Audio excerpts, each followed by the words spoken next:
Bueno, en esta primera parte voy a hacer la exposición sobre el análisis normativo y jurisprudencial sobre las normas colombianas y las políticas públicas asociadas a la prevención, mitigación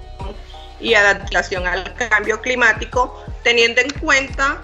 los avances de nuestra tesis titulada Verificación de la eficacia del derecho y de las políticas públicas para prevenir, mitigar y adaptarse al cambio climático, evitando la emisión de gases de efecto invernadero en el municipio de Plato, ubicado en el departamento del Magdalena. En esta primera parte, entonces, tenemos que partir que en nuestro cuerpo normativo interno, la principal referencia normativa es nuestra Constitución Política de Colombia de 1991. Recordemos que nuestra Carta Magna es reconocida en el mundo jurídico también como la Constitución Verde,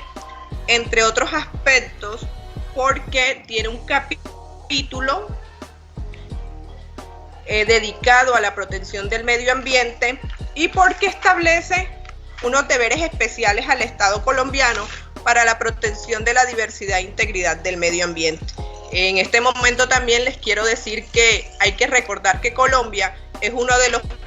países con mayor riqueza de recursos naturales y por ende nuestra propia Constitución quiso hacer mención y quiso establecer obligaciones, competencias y facultades al propio Estado para preservar y conservar el medio ambiente de todos los colombianos. En ese sentido, entonces, tenemos el artículo 79 de nuestra Constitución que señala que todas las personas tienen derecho a gozar de un ambiente sano. Asimismo, el artículo 80 le establece al Estado, ¿verdad?, unas competencias respecto a la planificación, el manejo y aprovechamiento de los recursos naturales para garantizar su desarrollo sostenible, su conservación, restauración o sustitución, y que además deberá prevenir y controlar los factores de deterioro ambiental. También le establece competencias al Estado para imponer sanciones legales y exigir la reparación de los daños causados al medio ambiente. El artículo 95 de nuestra Constitución también dice que son deberes de la persona y del ciudadano proteger los recursos culturales y naturales del país y velar por la conservación de un ambiente sano. Como decía entonces la secretaria de Planeación, tenemos responsabilidad de parte de todos los actores en la preservación y protección de los recursos naturales de nuestro país. En ese sentido, también debemos traer a colación la Ley 164 de 1994, ley que aprobó la Convención Marco de las Naciones Unidas sobre Cambio Climático, cuyo objetivo es la estabilización de concentraciones de gases de efecto invernadero en la atmósfera a un nivel que impide interferencias antrópicas peligrosas en el sistema climático. Es decir, que esta ley aprobó y ratificó que efectivamente la Convención Marco de las Naciones Unidas sobre Cambio Climático se adecuaba o se ajustaba a la normativa constitucional o a los parámetros constitucionales internos. Recordemos entonces que Colombia se comprometió en esa conferencia de las partes de la Convención Marco de Naciones Unidas sobre el Cambio Climático de París de 2015 a reducir sus emisiones de gases de efecto invernadero en un 20% con respecto a las emisiones proyectadas para el año 2030. En ese sentido, también tendríamos que decir que Colombia se ha considerado como uno de los 40 países con mayor responsabilidad histórica por emisiones acumuladas, principalmente por un tema, una problemática de la deforestación. Otro de las leyes que nos interesa en esta tarde para hacer el análisis normativo de la misma tiene que ver con la Ley 1931 del 27 de julio del 2018, por la cual se crea todo un tema en donde se pretende articular desde el nivel nacional, el nivel regional y el nivel local con la concurrencia y la participación de la nación, los departamentos, los municipios, las diferentes entidades territoriales y por supuesto y desde luego las autoridades ambientales. En ese sentido, lo que se busca es el establecimiento de directrices para la gestión del cambio climático en las decisiones que tengan que asumir o que tengan que implementar personas públicas y privadas en cuanto a acciones de adaptación al cambio climático, así como la mitigación de gases de efecto invernadero. Digamos que el fin o el objetivo de esta ley también es reducir la vulnerabilidad de la población y de los ecosistemas del país frente a los efectos del mismo y promover la transición hacia una economía competitiva, sustentable y un desarrollo bajo en carbono. Finalmente, respecto a esta ley 1931 del 2018, que es la conclusión de toda una política nacional de cambio climático que se venía formulando desde el año 2014, pero que recordemos que ya desde el año 2011 Colombia venía implementando estrategias como la Estrategia Colombiana de Desarrollo Bajo en Carbono, el Plan Nacional de Adaptación al Cambio Climático y la Estrategia Nacional RED, entre otras iniciativas. Finalmente, esta nueva política nacional de cambio climático trae elementos novedosos en el sentido de la orientación estratégica que le establece a cada entidad, a cada autoridad, a cada entidad territorial y trae nuevos instrumentos para el cumplimiento de los compromisos adquiridos a nivel internacional y ajustado a la normativa interna. La Política Nacional de Cambio Climático se soporta en 5 líneas estratégicas que se basan en un concepto llamado la nueva economía del clima, que fue un ejercicio de referencia mundial en el que participó Colombia junto a otros países. Para la definición entonces de esta política se considera, entre otras cosas, que las ciudades son motores de crecimiento económico y generan alrededor del 80% de la producción económica mundial y cerca del 70% del uso mundial de energía y de las emisiones de gases de efecto invernadero relacionados con la energía. En materia de desarrollo rural, la productividad en el uso de la tierra determinará si el mundo es capaz de alimentar una población. Los sistemas de energía alimentan el crecimiento en todo el mundo. La infraestructura respalda el crecimiento económico moderno y para el caso de los ecosistemas es clave atender los cambios en el uso del suelo, así como gestionar ecosistemas estratégicos como los páramos y reducir la deforestación y la degradación. Además de las líneas estratégicas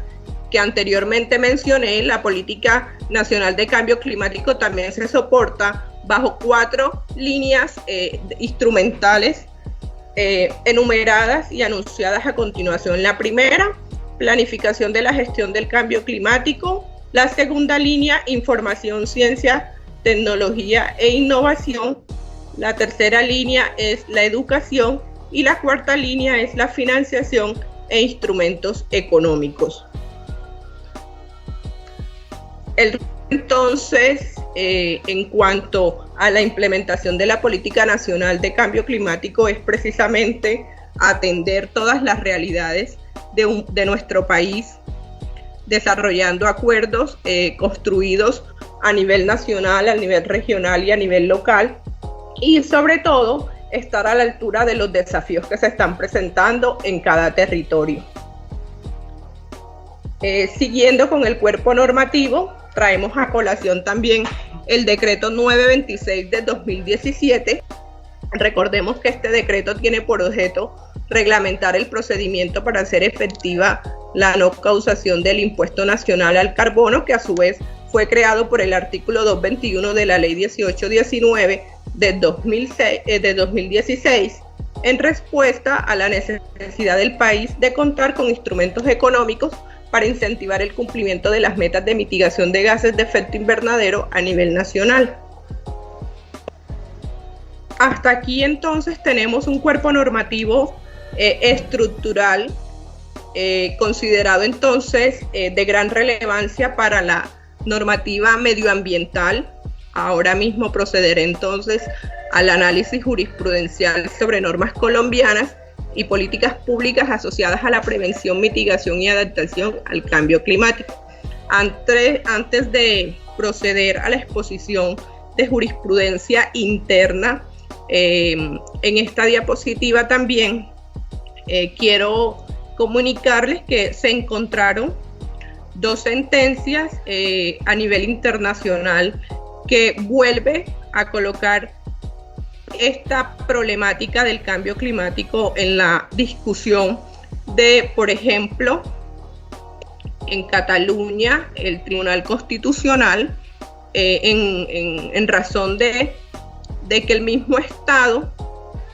interpone un recurso de inconstitucionalidad contra los artículos de la ley del Parlamento de Cataluña. En ese sentido viene y denuncia la vulneración de las competencias estatales en materia de bases y coordinación de la planificación general de la actividad económica, puertos de interés general, legislación, ordenación y concesión de recursos y aprovechamientos hidráulicos cuando las aguas discurran por más de una comunidad autónoma, legislación básica sobre protección del medio ambiente, entre otros. Es decir, que también recordemos entonces que hay unas competencias y facultades a cada comunidad, pero parece ser entonces que siempre está esa vulneración entre competencias estatales y competencias por cada comunidad autónoma. La segunda jurisprudencia, la segunda sentencia que se encontró, que también pone en tela de juicio y la discusión del cambio climático, fue en los Países Bajos, en Europa también. La sentencia es del Tribunal de Apelación de La Haya, de fecha 9 de octubre del 2016. Esta sentencia también es importante porque reconoce que los gobiernos hoy en día también quieren ser activos y también quieren ser partícipes de las soluciones de las problemáticas que tienen que ver con el cambio climático y la reducción en las emisiones de gases de efecto invernadero. Si bien anteriormente los gobiernos eran muy reacios o eran pasivos en este tipo de situaciones, hoy en día también movidos por la mayoría de organizaciones que son fuertemente influenciadas por la defensa de los intereses de los ciudadanos y también reclaman que los diferentes poderes y la misma justicia defienda y proteja el medio ambiente. Entonces, en ese sentido, también podemos concluir que hoy los gobiernos están interesados en la protección, preservación y conservación del medio ambiente y por ende en iniciar acciones que promuevan entonces la defensa del medio ambiente y la reducción de las emisiones de gases de efecto invernadero. A nivel interno, entonces, vamos a traer en nuestra exposición, vamos a tener en cuenta 3 sentencias. La primera, la sentencia número C-860 del año 2001, en donde la Corte Constitucional llevó a cabo la revisión constitucional del Protocolo de Kioto de la Convención Marco de las Naciones Unidas sobre el Cambio Climático. Efectivamente la encuentra constitucional por ser esta adecuada de acuerdo a los parámetros constitucionales internos. Entonces, recordemos que Colombia es parte de la Convención Marco sobre Cambio Climático de las Naciones Unidas, firmada por Colombia el 22 de marzo de 1992 y ratificada mediante la Ley 164 de 1994, que fue la que mencionamos en la normativa interna, y que por tanto constituye un instrumento jurídico de gran importancia para reglamentar la estabilización de las concentraciones de los gases de efecto invernadero en la atmósfera, para así impedir interferencias peligrosas de las actividades humanas en el sistema climático. El Protocolo de Kioto, por su parte, cuenta con un objetivo genérico idéntico, pero busca además establecer compromisos reales y efectivos por parte de los estados responsables de la emisión de dichos gases. En el mismo sentido, encontramos entonces la sentencia C-048 de 2018,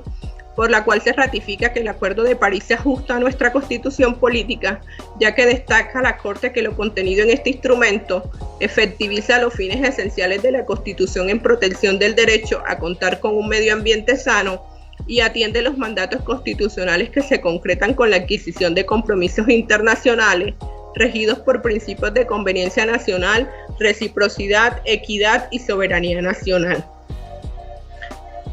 Dice finalmente la Corte Constitucional que el Acuerdo de París y su ley aprobatoria son plenamente respetuosas de las disposiciones constitucionales colombianas. Bueno, finalmente quiero terminar con la sentencia número 4360 del 2018, por la cual la Corte Suprema de Justicia concede una tutela relacionada con la exigencia de la protección y preservación de la Amazonía por ser víctima de una tala indiscriminada, por ser víctima de la deforestación. En esta acción de tutela se demanda al Estado colombiano y se le exige una serie de acciones para la defensa de derechos como la vida, el medio ambiente sano, la salud, la alimentación y el agua, amenazados por la tala indiscriminada y los efectos obviamente que eso tiene en cuanto al tema del calentamiento en nuestro país. Recordemos también que la Amazonía es considerada el pulmón del mundo y también es compartida por otros países, además de Colombia. La Corte Suprema de Justicia impartió entonces órdenes precisas al gobierno colombiano para que presentara un plan de acción en el cual le hiciera frente a la deforestación sistemática que estaba ocurriendo en la Amazonía y que, de acuerdo a las cifras, cada día va en aumento, creciendo un 44%. Muy importante entonces lo que señaló la Corte Suprema en cuanto a que estamos en un perjuicio inminente y grave, porque efectivamente la deforestación provoca emisión de dióxido de carbono hacia la atmósfera, produciendo el efecto invernadero, fragmentando y transformando los ecosistemas propios que perviven ahí y alterando el recurso hídrico.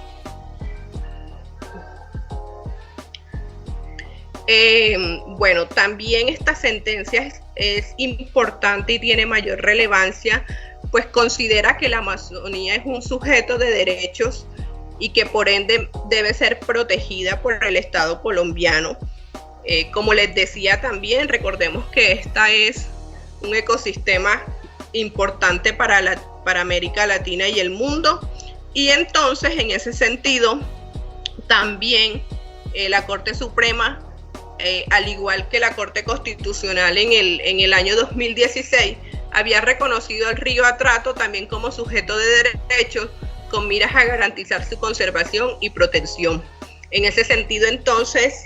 nuevamente se reiteran los deberes del Estado que tiene para la protección, conservación, mantenimiento y restauración del medio ambiente, y que se vuelve a colocar en la agenda de nuestras cortes las problemáticas que muchas veces desde el Ejecutivo no se toman acciones, que es lo que está efectivamente ordenando la Corte Suprema de Justicia respecto al caso de la Amazonía. Finalmente quiero decir que y agradecerle en este momento a la doctora Elizabeth, porque de verdad que es un tema que muchas veces sabemos que es importante, que tiene relevancia, pero que no sabemos cómo efectivamente llevarlo al territorio, hacerlo impactante para que las comunidades, los municipios, los departamentos puedan iniciar su trabajo en la regulación, en la implementación de acciones para la protección del medio ambiente. La doctora Mónica decía en cuanto a nuestro municipio Plato Magdalena, un tema que no es mentira, que no es sino una verdad, y es que el medio ambiente también tiene que ver con la cultura ambiental de nosotros los habitantes, y también que el impacto o la educación es la que realmente puede transformar los territorios. No basta entonces que esté la norma en nuestra Constitución, en nuestras leyes, sino que efectivamente esas normas sean llevadas a los territorios, aceptando unas realidades complejas, unas realidades locales, y que entonces de esta manera finalizo mi intervención con esta amplia exposición de la normatividad interna e internacional y esta jurisprudencia para decir que es un tema totalmente relevante en el cual hay mucha tela por cortar. Muchas gracias a todos por su atención.